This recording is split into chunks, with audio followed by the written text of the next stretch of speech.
அனைவருக்கும் நமஸ்காரம். நாம் இன்றைக்கி பார்க்க இருக்கிறது வந்து பிரம்மம் மாயை பற்றின விளக்கம் தான் வந்து நம்ம இன்றைக்கி பார்க்க போகிறோம். நம்ம நேற்றுக்கு வரைக்கும் பார்த்தது வந்து ஈஸ்வரனுடைய 2 நிலைமைகள் பற்றி பார்த்தோம். கலங்கத்துவம் அப்படிங்கிறது நம்ம தூங்கி கொண்டிருக்கக்கூடிய அந்த நிலைமையிலிருந்து விழிப்பு நிலைமைக்கு வர்றது. களங்கம் இல்லாத தன்மைங்கிறது அந்த தூங்கி கொண்டிருக்கிற நிலைமை அப்படிங்கிறதையும் பார்த்தோம். அப்போ ஈஸ்வரனே தான் இந்த 2 நிலைமையிலே இருக்கிறார்.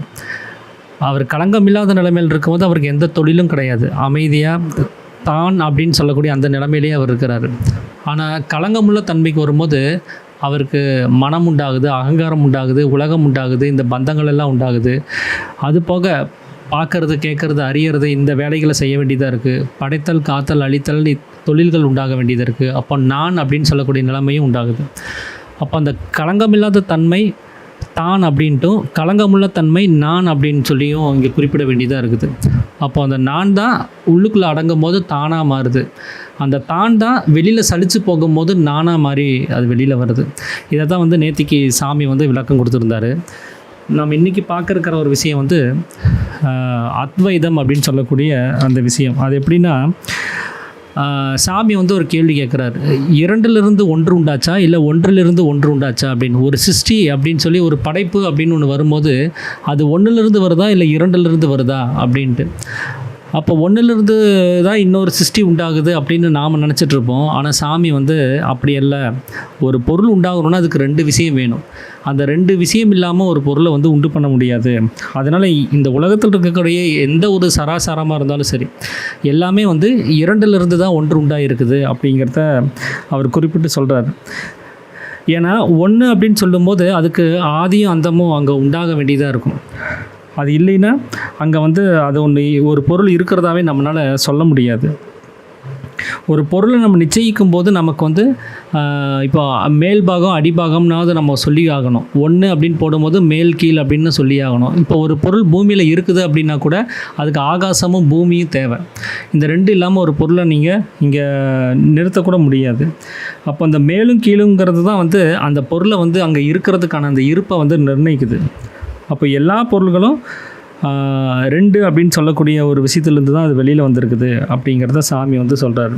அதுக்கு உதாரணமாக அவர் சொல்கிறது என்னென்னா, ஒரு விதை எடுத்துக்கிட்டோம் அப்படின்னா அது விருட்சமாக வெளியில் வரணும். அது ஒரு விதைக்குள்ளார ஒரு பருப்பு இருக்குது. அந்த பருப்பை விதை வந்து முழுவதும் மூடி இருக்குது. அதுக்குள்ளார ஆகாசமாக இருக்கக்கூடிய வெளி கிடையாது. அடிபாகம்னு சொல்கிறதுக்கு அங்கே ஒன்றுமே இல்லை. அது முழுவதும் அதுக்குள்ளார மூடி இருக்குது. அதிலிருந்து விருட்சம் வெளியில் வரணும் அப்படின்னா மேலே போர்த்தி இருக்கிற அந்த தோல் வந்து 2ஆக பிளவுபடணும். அந்த 2வது பிளவுபடும் போது தான் அதிலிருந்து அது முளைச்சி வெளியில் வர முடியும். அப்போ அங்கேயும் பார்த்திங்கன்னா அந்த 2ங்கிற அந்த நிலைமைங்கிறது உண்டாகுது. அப்போ அந்த விதையினுடைய முகம் அங்கே 2ஆக பிளவுபட்டால் மட்டும்தான் நம்மளால் அந்த விருட்சத்தை வந்து வெளியில் வரதை பார்க்கவே முடியும். அப்போ தான் அது முளைச்சி வெளியிலேயே வரும். அது மட்டும் இல்லாமல் நம்மளுடைய உற்பத்தியை நீங்கள் எடுத்துக்கிட்டீங்க அப்படின்னா அங்கே ஸ்திரீ புருஷ சேர்க்கையில் இருந்து தான் நாம் உண்டானோம். வெறும் ஸ்திரீ மட்டுமே இருந்தாலும் ஒரு சந்தானத்தை உண்டு பண்ண முடியாது. புருஷன் மட்டுமே இருந்தாலும் ஒரு சந்தானத்தை உண்டு பண்ண முடியாது. அவங்க 2 பேரும் சேர்ந்தால் தான் அங்கே ஒரு சந்தானத்தினுடைய உற்பத்திங்கிறதே உண்டாகுது. அப்போ இதெல்லாம் வச்சு பார்க்கும்போது 2 அப்படின்னு சொல்லக்கூடிய நிலைமையிலிருந்து தான் இது எல்லாமே உண்டாகுது அப்படிங்கிறத சாமி சொல்கிறார். அந்த 2 பொருள் என்னங்கிறத அவர் பின்னாடி டீட்டெயில்டாக சொல்லுவார். இதைத்தான் வந்து அத்வைதம் அப்படின்னு சொல்லி சொல்கிறாங்க. அதாவது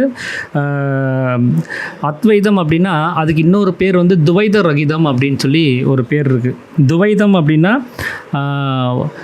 2 இல்லாத, அதாவது 1லிருந்து ஒன்றுமே இல்லாத ஒரு விஷயந்தான் அந்த அத்வைதம்ங்கிறது. அங்கே எதுவுமே இல்லாதது அத்வைதம் அப்படின்னா 2 இல்லாதது. துவைதம் அப்படின்னா 2, துவைத ரகிதம் அப்படின்னா அந்த 2 இல்லாத நிலைமை அப்படின்னு சொல்லி சொல்லக்கூடியதாக இருக்குது. அப்போ இந்த 2 அப்படிங்கிற நிலைமை எங்கேருந்து உண்டாச்சு அப்படின்னா நமக்குள்ளார்ந்து தான் உண்டாயிருக்கு. அந்த ஒரே ஒரு பொருள் தான் 2ஆக வெளியில் வருது. அப்படி வெளியில் வரும்போது அந்த தான் அப்படிங்கிற பொருள் சலனமாய் வெளியில் வருது. அப்படி வரும்போது 2 நிலைமைகள் நமக்கு வந்து கிடைக்குது அப்படின்னு சொல்லி சாமி சொல்கிறாரு. அதில் அந்த தான் அப்படின்னு சொல்லும்போது அது வந்து அசரமாக இருக்குது. அசரம்னா நாசம் இல்லாததாக இருக்குது. சரம் அப்படின்னா நாசம், அசரம் அப்படின்னா நாசம் இல்லாதது. அப்படி நாசமே இல்லாத அந்த தான் அது வெளியில் வருது. அதனால தான் அதுக்கு இன்னொரு பேர் சரரகிதம் அப்படின்னு சொல்லுவாங்க. சரம் அப்படின்னா நாசம், ரகிதம் அப்படின்னா இல்லாதது. அப்போது நாசம் இல்லாதது சரரகிதம் அப்படின்னு அதை சொல்லலாம். சொல்லலாம், இல்லை அசரம் அப்படின்னும் அதை சொல்லலாம். அப்படி தான் வந்து நாம் இந்த வெளியில் நம்மளுடைய பிரகாசம் வெளியில் வந்து இந்த உலகத்தை உண்டு பண்ணி நாம் ஒரு விஷயத்தை பார்க்குறோம், கேட்குறோம், அறிகிறோம் அப்படின்னா அது எல்லாமே வந்து அதுக்கு ஆதி அந்தம்னு ஒன்று இருக்குது. தொடக்கம் முடிவு அப்படின்னு அதை நம்ம குறிப்பிட்டு சொல்ல முடியும். காலையில் எப்போ வந்துச்சு அப்படிங்கிறது நம்மளால் சொல்ல முடியும். நைட்டு எப்போ வந்து இந்த உலகங்கிறது உள்ளுக்குள்ளார போச்சுங்கிறது நம்மளால் சொல்ல முடியும். அப்போ உலகத்தினுடைய உற்பத்தியும் உலகத்தினுடைய முடிவையும், அதாவது வெளியில் வந்ததையும் உள்ளே போனையும் நம்மளால் குறிப்பிட்டு சொல்ல முடியும். அப்போ அதுக்கு ஆதி அந்தம்னு ஒன்று இருக்குது. அதனால் அது நாசம் உள்ளது அப்படின்னு சாமி சொல்கிறார். இந்த நாம் வெளியில் பார்க்கக்கூடிய எல்லா சராசரங்களுக்கும் அந்த தொடக்கம் முடிவுங்கிறது இருக்கவே செய்யும். ஏன்னா வெளி அப்படின்னு வரும்போது அது நம்மளிருந்து பிரதிபலித்து வந்ததுனால அதுக்கு வந்து தொடக்கமும் முடிவுங்கிறது இருக்கவே செய்யுது. அதனால தான் அது நாசம் உள்ளது, அது நிலையற்றது அப்படின்னு சொல்கிறதுக்கு காரணம். ஆனால் உள்ளுக்குள்ளார தான் ஒரு பொருள் இருக்குது பாருங்கள். நாமெல்லாம் உண்டாகிறதுக்கு முன்னாடி இருந்தே இருக்குது. நாம் கர்ப்ப பாத்திரத்தில் சுக்கிலமாக விழுந்து அந்த சுக்கிலம் தடித்து பெருத்து நாம் ஒரு சந்தானமாக உண்டாகிருக்கிறோம் அப்படின்னா அதுக்கு முன்னாடி இருந்தே அந்த ஜீவன் சொல்லக்கூடிய அந்த ஆத்மான்னு சொல்லக்கூடிய அந்த உயிர் அது வந்துக்கிட்டே இருக்குது. அது எப்போ தொடங்குச்சுன்னே தெரியாது. நம்ம ஒரு பிறந்தநாள் கொண்டாடுறோம், இந்த நாளில் நான் பிறந்துட்டேன் அப்படின்னு சொல்லிட்டு. உண்மையாகவே நாம் பிறந்தது அந்த நாளும் கிடையாது. ஏன்னா நம்ம கர்ப்ப பாத்திரத்தில் அதுக்கு முன்னாடியே இருக்கிறோம். சரி, கர்ப்ப பாத்திரத்தில் விழுந்த நாளையாவது குறித்து வச்சு கொண்டாடலாம் அப்படின்னு சொல்லி பார்த்தா கூட அப்பவும் நாம் கிடையாது. அப்பவும் நாம் அங்கே உண்டாகலை. அந்த சுக்கிலமாக நாம் அதுக்கு முன்னாடி இருந்தே வாழ்ந்துகிட்டே தான் இருக்கிறோம். இப்படி நம்மளுடைய தொடக்கம் எங்கே அப்படின்னு சொல்லி பார்த்தீங்கன்னா நம்மளால் கண்டுபிடிக்கவே முடியாது. இந்த கர்ப்ப பாத்திரத்தில் விழுந்து சுக்கிலம் வந்து அது பெருத்து போகும்போது ஒரு உடம்பாக மாறுது. அதை வேணால் நம்ம குறிப்பிட்டு சொல்லலாம், இந்த உடம்புனுடைய தொடக்க நாள் அப்படின்னு சொல்லி நம்ம சொல்லலாம். நாம் கர்ப்ப பாத்திரத்துலேருந்து வெளியில் வரும்போது உலகங்கிறத உண்டு பண்ணும்போது மனம் உண்டாகுது. அந்த நாளை தான் நாம் இன்றைக்கி பிறந்த நாள்னு கொண்டாடிட்டு இருக்கிறோம். அது நம்மளுடைய மனம் உற்பத்தியான நாள் தான் நாம் பிறந்த நாள்னு சொல்லி நாம் கொண்டாடிட்டு இருக்கிறது. அப்போ நம்மளுடைய ஜீவன் உற்பத்தியான நாள் அது கிடையாது. அப்போ நமக்கு மனம் முதல்ல உற்பத்தியாகி உலகத்தை நம்ம பார்த்தனால தான் நம்ம பிறந்த நாள்னு சொல்லி நம்ம கொண்டாடிட்டு இருக்கிறோம். அதே பேர் வைக்கும்போது பார்த்திங்கன்னா அகங்காரம் உற்பத்தியாகும் போது தான் அந்த பேர் வந்து வைப்பாங்க. சாஸ்திரங்கள் எல்லாம் வந்து பேர் வைக்கிற முறையை எப்படி குறிப்பிட்டு சொல்லியிருக்கிறாங்கன்னா, நாம் இன்றைக்கி வந்து பர்த் சர்டிஃபிகேட் வாங்கணும், 15 நாளில் வாங்கணும் அப்படின்னு அந்த ரூல் இருக்கிறனால அந்த குழந்தை வயிற்றில் இருக்கும்போதே பேரை நம்ம செலக்ட் பண்ணி வச்சிடறோம். பிறந்த உடனே ஆணுக்கு ஒரு பேரும் பெண்ணுக்கு ஒரு பேரும் நம்ம செலக்ட் பண்ணி வச்சுருவோம். எந்த சந்தானம் வெளியில் வருதோ, எந்த இனமாக அது வருதோ அதுக்கு தகுந்த ஒரு பேரை நாம் உடனே நிர்ணயித்து கொண்டு போய் பர்த் சர்டிஃபிகேட் வாங்குறதுக்கு அதை கொடுத்து வாங்கிடுறோம். ஆனால் குழந்தைக்கு வந்து காதில் அந்த சொல்லி பெயர் சூட்டுற அந்த சம்பிரதாயங்கிறது எப்போ பண்ணணும் அப்படின்னு சொல்லி வேதங்களில் சொல்லப்பட்டிருக்குன்னா, அந்த குழந்தையே வந்து உணவை எடுத்து அதுவாக சாப்பிடணும். அது பாட்டுக்கு விளையாடிட்டு இருக்கும், நம்ம உட்காந்து தட்டில் வச்சு சாப்பிட்ருப்போம். அந்த குழந்தையே வந்து தட்டில் இருக்கிற உணவை எடுத்து தன்னோட வாயில் அதுவாக எடுத்து சாப்பிடும்போது அதுக்கு அகங்காரம் உற்பத்தி ஆகிடுச்சு அப்படிங்கிறத புரிஞ்சுக்கிட்டு அப்போவே அந்த குழந்தைய எடுத்து மடியில் உட்கார வச்சு நம்ம என்ன பெயர் சூட்டணும்னு முடிவு பண்ணியிருக்கிறோமோ அந்த பெயரை 3 முறை வலது காதில் அந்த குழந்தைக்கு சொல்லி அப்புறம் நம்ம அந்த குழந்தைக்கு ஊட்டி விடணும்னு சொல்லி தான் அந்த சம்பிரதாயங்கிறது இருக்குது. அந்த குழந்தைக்கு அது 4 வயசானாலும் சரி, 5 வயசானாலும் சரி, எப்போ அந்த அகங்காரம் உற்பத்தி ஆகுதுன்னு நமக்கு அடையாளப்படுத்தப்படுதோ அப்போ தான் பெயர் சூட்டுறது. அப்போ இந்த பெயர் யாருக்கானது அப்படின்னு பார்த்தீங்கன்னா அந்த மனசுக்கோ ஜீவனுக்கோ ஆனது அல்ல. இந்த பெயருங்கிறது அகங்காரத்துக்கானது. அகங்காரம் உற்பத்தியானது வெளிப்படும் போது, புத்தி முழுவதும் பூர்த்தியாகி அகங்காரம் வெளிப்படும் போது நாம் அதுக்கு ஒரு பெயர் சூட்டி வைக்கிறோம். ரமேஷ் அப்படின்னு சொல்லி ஒரு பெயர் சூட்டுறோம், முருகன் அப்படின்னு சொல்லி ஒரு பெயர் சூட்டுறோம். அப்போது அந்த பெயர் சூட்டுதல்ங்கிறது அது அகங்காரத்துக்கானதாக இருக்குது. இப்படி தான் வந்து ஒரு தொடக்கத்தை நம்மளால் கண்டுபிடிச்சிட முடியும். மனசு எப்போ உண்டாச்சு, அகங்காரம் எப்போ உற்பத்தி ஆச்சுங்கிறத தெரிஞ்சுக்க முடியும். ஏன்னா அது எல்லாமே வெளியில் இருக்கக்கூடிய ஒரு விஷயம். அப்போ வெளியில் இருக்கக்கூடிய எல்லா சராசரங்களுக்கும் உங்களால் ஒரு தொடக்கத்தையும் முடிவையும் உங்களால் சொல்ல முடியும். அது எல்லாத்துக்குமே ஆதி அந்தம்ங்கிற ஒரு விஷயம் இருக்குது, அடிமுடி அப்படின்னு சொல்லக்கூடிய நிலைமை இருக்குது. ஆனால் தான்னு சொல்லக்கூடிய அந்த ஆத்மாவுக்கு, அந்த உயிருக்கு அந்த ஆதி அந்தம்ங்கிறதே கிடையாது. அது முன்னாடி இருந்தே அது பயணப்பட்டுகிட்டே வந்துகிட்டே இருக்குது. அது இந்த உடம்புக்குள்ளே பூந்து இருக்குது, நாளைக்கு இது இல்லைன்னா இன்னொரு உடம்புக்குள்ளே பூர போகுது. ஆனால் அந்த உயிருக்கு எந்த பாதிப்பும் கிடையாது. அதில் எதுவும் தீர்ந்து போகிறது இல்லை. நாம் சொல்கிறது இந்த உடம்புலேருந்து வெளியில் போகிறது தான் நம்ம தீர்ந்து போகிறதுன்னு சொல்கிறோம். மற்றபடி அந்த உயிரில் அதை எந்த மாற்றமும் உண்டாகிறது கிடையாது. அது சின்னதாகவோ பெருசாகவோ ஆகிறதெல்லாம் கிடையாது. அது கொஞ்சம் கொஞ்சமாக வெளியில் போகிற மாதிரி நமக்கு ஒரு பிரமை உண்டாகுதே தவிர, அது தீர்ந்து போகும்போது அது இன்னொரு இடம் உடம்புல பூகுற போது அது முழுசாக தான் போய் பூருது. அப்படி முழுவதுமாக வந்து அது அடுத்த ஒரு பயணத்தை தொடங்கிட்டு போயிட்டே இருக்கும். அப்போ அந்த உயிருக்கு வந்து ஆதி அந்தம்ங்கிறத நம்மளால் கணிச்சு சொல்லவே முடியாது. எந்த ஒரு பொருளுக்கு ஆதி அந்தம் இல்லையோ, எந்த ஒரு பொருளுக்கு அடிமுடி அப்படிங்கிறது இல்லையோ, எந்த ஒரு பொருளுக்கு தொடக்கம் அப்படிங்கிறது ஒன்று இல்லையோ, அதுக்கு முடிவுங்கிறதும் கிடையாது. நம்ம ஒரு பொருளுக்கு தொடக்கத்தை கண்டுபிடிச்சிட்டோம்னா நிச்சயமாக ஒரு முடிவை நம்மளால் தீர்மானிச்சிட முடியும். இது வரைக்கும் தான் இருக்கும்னு தீர்மானம் வந்துடும். ஆனால் தொடக்கமே தெரியல அப்படிங்கிற பொருளுக்கு நம்மளால் முடிவே சொல்ல முடியாது. ஏன்னா அது முடிய போகிறது கிடையாது. அப்படி தான் அப்படின்னு சொல்லக்கூடிய ஈஸ்வரன் அவர் உள்ளார இருக்கிறாரு. அவருக்கு வந்து முடிவே கிடையாது. அவர் ஆதி அந்தமே இல்லாமல் அடிமுடி இல்லாமல் அவருடைய நிலைமையில் அவர் எப்போவுமே இருக்கக்கூடிய நிலைமையில் இருப்பார். சலனம் இல்லாமல் இருக்கக்கூடிய நிலைமை. அப்போ அந்த ஈஸ்வரன் தான் தானாக ஆதி அந்தம் இல்லாதவராக அசரமாக இருக்கக்கூடிய, அதாவது நாசம் இல்லாதவராக இருக்கக்கூடிய நிலைமையில் இருக்கிறாரு. அவருக்குள்ளார ஒரு சலனம்னு ஒன்று உண்டாகும் போது தான் இங்கே வெளி அப்படின்னு சொல்லக்கூடிய நாம் இப்போ பார்க்கக்கூடிய இந்த உலகம், அந்த வெளிங்கிற ஒரு விஷயம் வந்து அங்கே நமக்கு உண்டாகுது. அந்த வெளி உண்டாகணும்னா அதுக்கு தான் நம்ம வந்து ஆகாசம்னு சொல்கிறோம். நம்மளுடைய சிரசிலிருந்து அந்த ஜீவசக்தியாக இருக்கக்கூடிய வாயு கீழே இறங்கி வரும்போது சலனம் உண்டாகும் போது நமக்குள்ளார ஒரு ஆகாசம்ங்கிறது ஒன்று உண்டாகுது. அந்த ஆகாசமாக இருக்கிற அந்த வெளியிலிருந்து தான் அது சக்தியாக தானாக இருக்கக்கூடிய ஒரு பொருள் சக்தியாக சலித்து மனமாக சலித்து அது வெளியில் வருது. அதிலிருந்து தான் நாம் பார்க்கக்கூடிய எல்லா நிலைமைகளும் உண்டாகுது அப்படின்னு சாமி சொல்கிறார். அப்போ எப்போ அந்த தானாக வெளியாக இருக்கக்கூடிய ஆகாசமாக இருக்கக்கூடிய அந்த பகுதியிலிருந்து அது சக்தியாக சலித்து வெளியில் வருதோ அப்போ தான் அந்த ரெண்டு நிலைமைகள், இது வரைக்கும் எல்லா சராசரங்களுக்கும் உற்பத்திக்கு காரணம் ரெண்டு நிலைமைன்னு சொன்னார் இல்லையா, அந்த ரெண்டு நிலைமைகள் உண்டாகும். அந்த ரெண்டு நிலைமை என்ன அப்படின்னா, ஒன்று பிரம்மம், இன்னொன்று மாயை.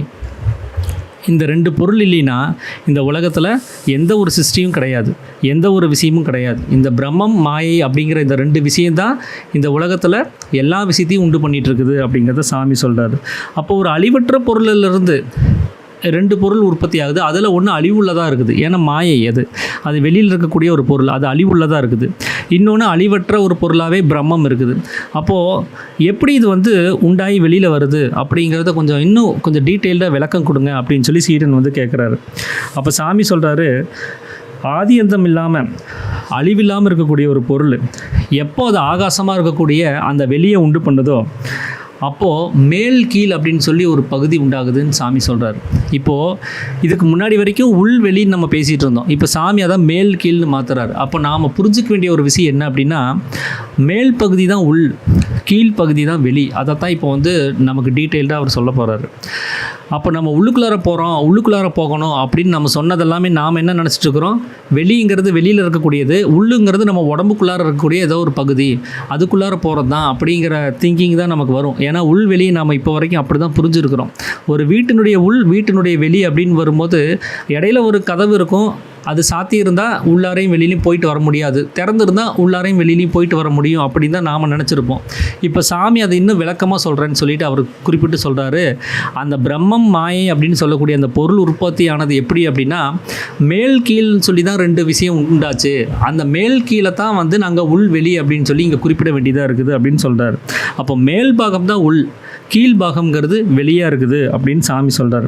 அப்படி அந்த மேல் பாகமாக இருக்கக்கூடிய அந்த பகுதியில் தான் பிரம்மம் அப்படின்னு சொல்லக்கூடிய ஒரு நிலையில் இருக்குது.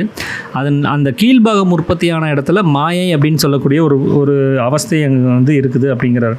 அதனால் நாம் எதெல்லாம் கேட்குறோமோ பார்க்குறோமோ அறிகிறோமோ எல்லாமே தன்னுடைய நிலையிலிருந்து கீழே இறங்கி வந்து தான் அது பார்க்க வேண்டியதாக இருக்குது.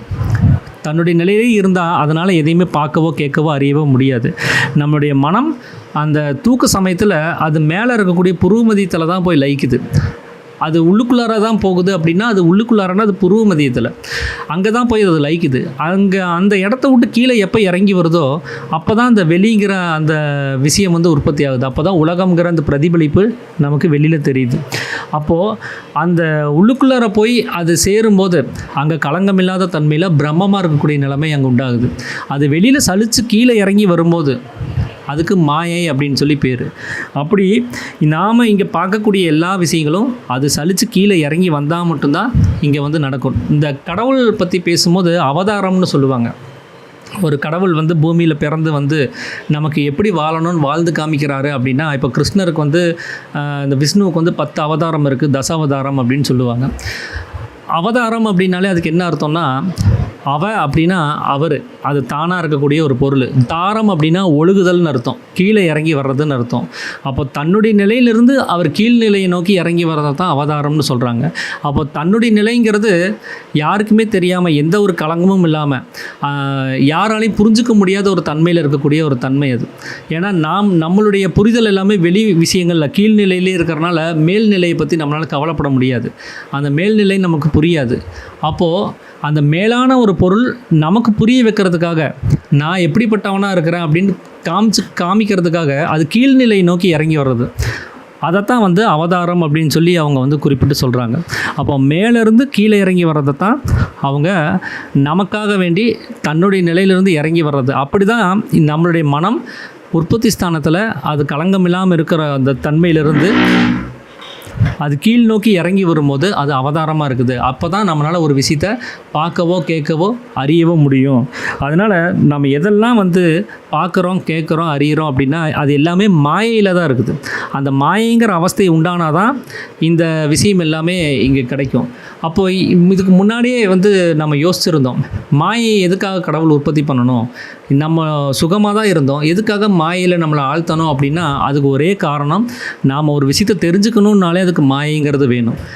அந்த மாயை இல்லைன்னா நம்மளால் எதையுமே தெரிஞ்சுக்க முடியாது. அங்கே அறிவுங்கிறது அது உள்ளாரையே இருக்கும். அது வெளியில் வந்தால் தான் அது வெளி விவகாரங்களை நமக்கு கற்பித்து கொடுக்குது.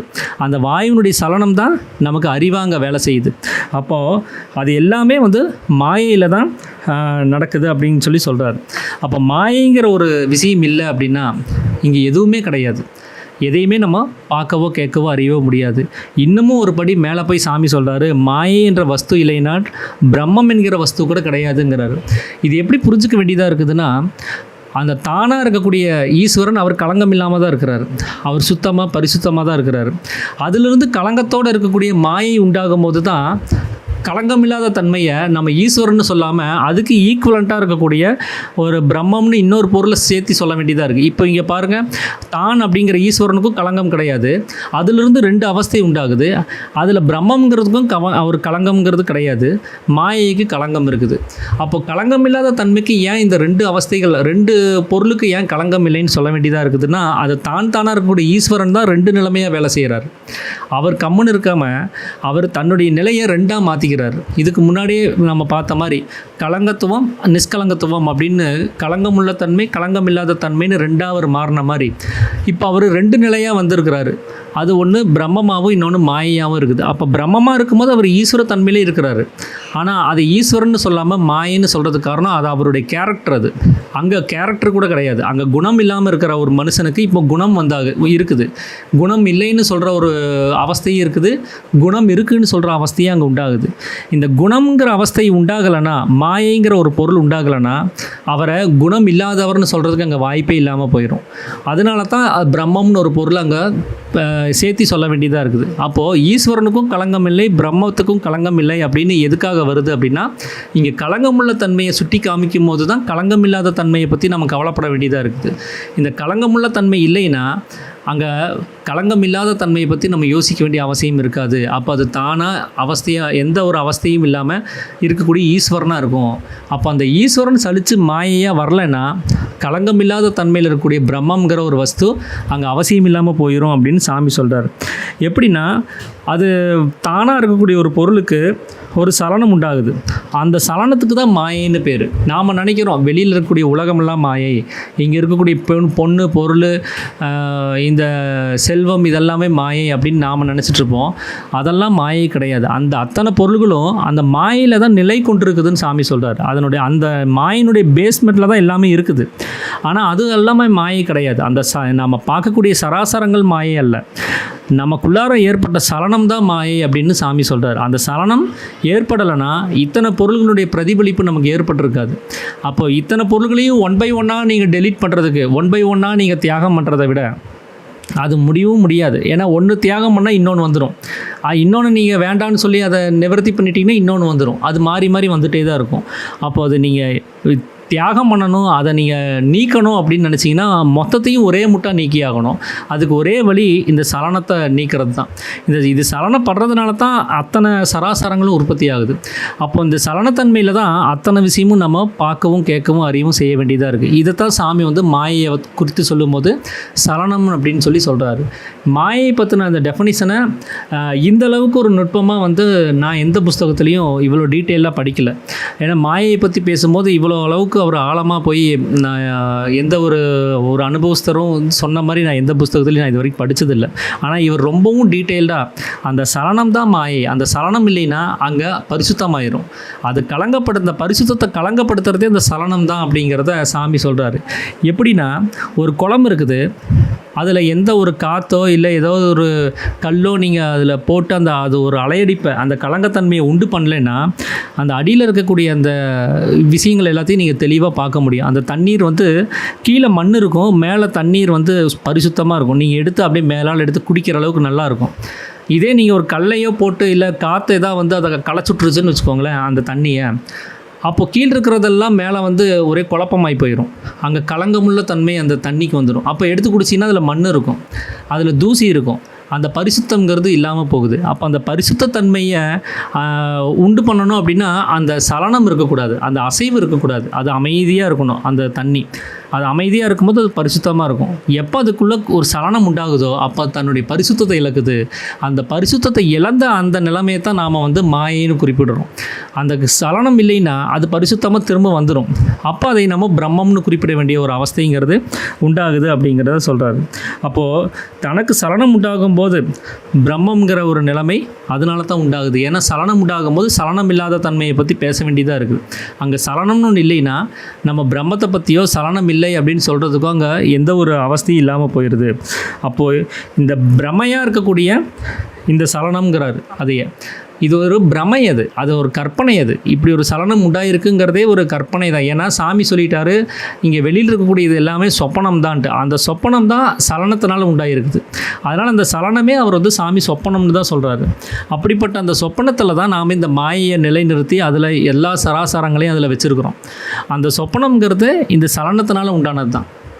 அதனால் அந்த சலனத்தையே ஒரு சொப்பனம் தான் சொல்கிறார். அதனால் இந்த பிரமையாக இருக்கக்கூடிய இந்த சலனம் அது எப்போ நமக்குள்ளாரே அடங்குதோ, அந்த பிரமையை விட்டுட்டு அந்த கற்பனையை விட்டுட்டு அந்த அசைவை விட்டுட்டு எப்போ நமக்குள்ளாரே அமைதி அடங்குதோ அப்போ வந்து நம்மளுக்கு அடிமுடி காண முடியாத அளவுக்கு அந்த ஈஸ்வரனுடைய தன்மைக்கு அது போயிடும்.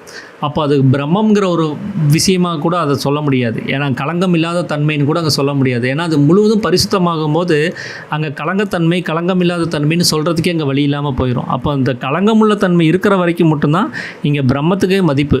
அந்த களங்கம் இல்லாத தன்மை இல்லை இருக்குது அப்படின்னு நம்மளால் அதுக்கப்புறம் சொல்லவே முடியாது, அது உள்ளே அடங்கிடுச்சுன்னா அப்படின்னு சாமி சொல்கிறாரு. அப்போ பிரம்மங்கிற ஒரு நிலைமை இல்லாமல் போகுது. அப்போ ஓசையிலிருந்து நாம் எதெல்லாம் கேட்குறோமோ பார்க்குறோமோ பேசுகிறோமோ இது எல்லாமே வந்து அந்த மாயையில் தான் இருக்குது. அப்போது இது எல்லாமே மாயை கிடையாது, எல்லாமே அந்த சலனத்தில் தான் இத்தனை விஷயமும் நடந்துகிட்ருக்குது. அந்த சலனம் தான் மாயை. இப்போ மாயை பற்றி இன்னும் கொஞ்சம் ஒரு டெஃபனிஷனாக இன்னொரு விஷயத்தையும் அவர் கூடுதலாக சொல்கிறார். அது என்னென்னா யாதொன்று இல்லாததாகிறதோ அதுவே மாயைங்கிறார். இந்த காணுகிற சராசரங்களில் எது ஒன்று இல்லாமல் ஆகிறதோ அதுதான் மாயை. ஒரு பொருள் இருக்கணும் ஆனால் அது இல்லாமல் போகுது, அதுக்கு பேர் தான் மாயை அப்படிங்கிறாரு. அதனால் அந்த மாயைன்னு சொல்லும்போது நாம் இந்த உலகத்தை உடனே நினச்சிடக்கூடாது அப்படிங்கிறதுக்காக இன்னொரு உதாரணத்தை சாமி வந்து சொல்கிறாரு. ஒரு குத்து விளக்கு இருக்குது, நாம் அந்த குத்து விளக்கை ஏற்பாடு பண்ணுறோம், ஒரு செய்கிறோம். அந்த குத்து விளக்கை செஞ்சு அதை கழட்டவும் துடைக்கவும் அதை கொண்டு போய் ஒரு மேஜை மேலே வைக்கவும் அதில் ஒரு திரியை வச்சு அதில் ஒரு எண்ணெயை ஊற்றி கொளுத்தி வச்சு நம்ம அந்த பிரகாசத்தில் பயனடையவும் நம்ம செஞ்சிட்ருக்குறோம். ஸோ இதுக்கு எல்லாத்துக்குமே பேஸாக பூமின்னு ஒன்று வேணும். அது இருந்தால் தான் நாம் அந்த பூமியில் இருந்துட்டு இத்தனை வேலையும் செய்ய முடியும். அந்த பூமியில் ஒரு மேஜை இருக்கும், அந்த மேஜை மேலே இந்த விளக்கை வைக்க முடியும்.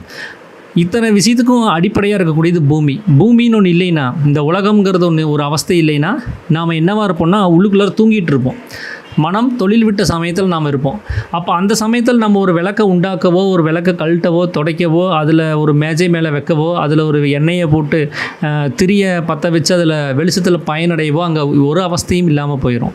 அப்போது அந்த நிலைமைகள் உண்டாகணும், இந்த தொழில் உண்டாகணும் அப்படின்னா அதுக்கு இந்த பூமிங்கிறது ஒன்று உண்டாயிருக்கணும். இந்த உலகம்ங்கிறது நம்மளிருந்து சலித்து வெளியில் வந்து அதை உண்டு பண்ணியிருக்கணும். அப்போ இந்த அவஸ்தை எங்கே உண்டாச்சுன்னா அந்த சலனத்தில் தான் உண்டாச்சு. இந்த உலகங்கிற உற்பத்தியில் தான் அது நடந்துகிட்ருக்குது. அப்போது அதுக்கு விளக்குன்னு ஒரு தனியாக ஒரு பேர் வச்சு அதை குறிப்பிடுறோம். பூமிக்கு பூமினே ஒரு பேர் வச்சு நம்ம குறிப்பிடுறோம். அப்போது அந்த விளக்கு வந்து பூமியில் தானே இருக்குது, அந்த பூமி இல்லைன்னா விளக்கு எரிய வைக்க முடியாது. அப்படிங்கிறதுக்காக அதுக்கு நம்ம பூமின்னு வந்து பேர் வச்சு நம்ம அழைக்கிறது கிடையாது. அதுக்கான குணம் வேறு, பூமிக்கான குணம் வேறு.